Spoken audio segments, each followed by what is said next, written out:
Yeah, I can take it from here. Thanks. Right, okay. I don't think the running order's done me any favours. I'm a bit blown away by the last one. I haven't got much, but I'm Bruce Russell, and yeah, well, Pikachu-cha. It's the new rock and roll, apparently. Someone asked me what it would be like. I said, wall-to-wall architects. One of my better lines. Okay, no, this is too tall. Hang on. How about that? Okay, can everybody hear me? I don't want any bloody bottle banging in the back there. Okay, thank you very much. All right, I'm ready to start now. Those are my hands. I use them every day.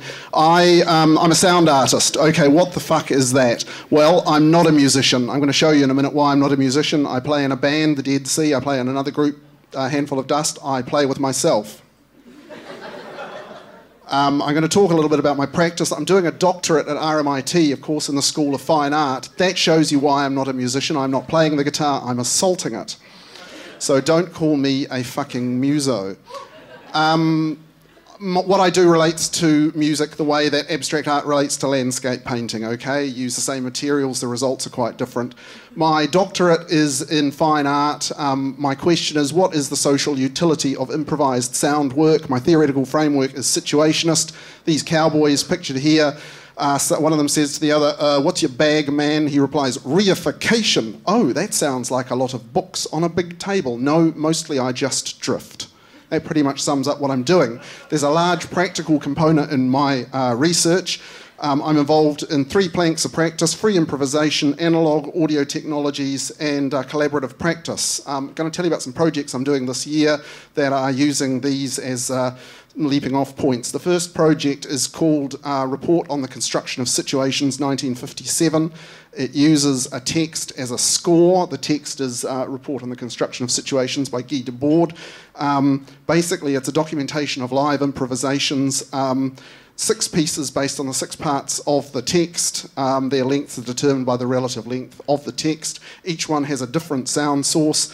The Littleton Art Gallery is the venue. I did it in January. I was able to use the space. The great thing about it is it's a shop. It's got a shop window. When you're inside, behind you, there's the street. Okay, so it's about community engagement. I live in Littleton, have done for a long time. It's about art as commodification. It's about me as commodity, and it's just generally playing with the concepts.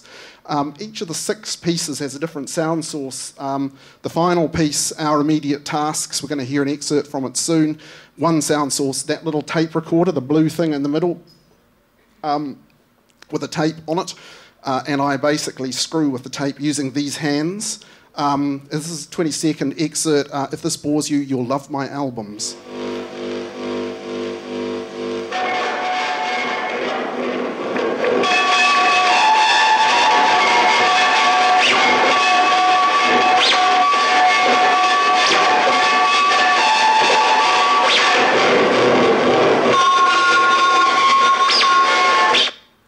This gentleman is Norwegian, you can tell, because he looks like a low-rent Satanist. They all do. His name is Lasse Marhaug. He's actually very nice. And I'm working on a collaborative album with him. The first stage of the project was Lasse sent me a CDR. It's very prosaic. It looks like this. Lasse's sounds for Bruce. Yeah. You meant to say it like the Swedish chef from the Muppets, you know. Jaden, Bieden, Baden, Muden, Baden, Nieden, Naden.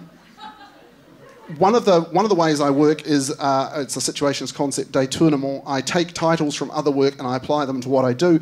This album is a Roxy Music tribute. Fantastic. It's called Virginia Plain, Plane, and all the pieces are wound up for a reason I'm still working on, to be titled after Roxy Music songs. Basically, I took the CDR that Lasse sent me from his deconsecrated church in Norway, and I ran it through a bunch of analog electronic devices, out through that little amp in the background, and then recorded the result, which was very mangled by this point, on a digital handheld video camera. This is my home studio. This is in the lounge. It's very mobile, a studio. The result of taking the satanic sounds is this.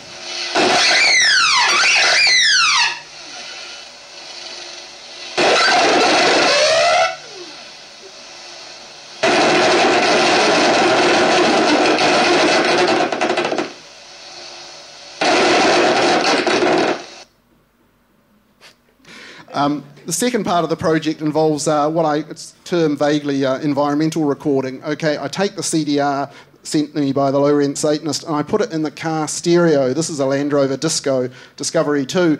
I then wound down the windows of the truck, turned up the bass, turned on the video camera and drove through the tunnel. We just had a picture of the tunnel before. So the recording is a mixture of the original sound overlaid with the sound of the tunnel plus me nearly hitting the curb and various other things.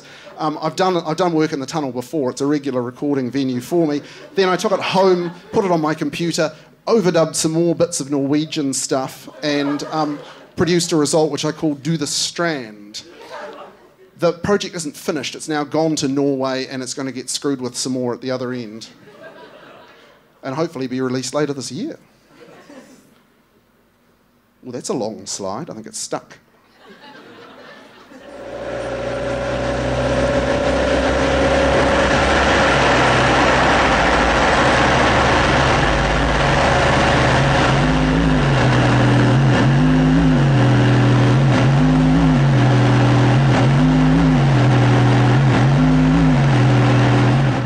That one played really well in Norway. I don't think he's not going to mix with that one too much.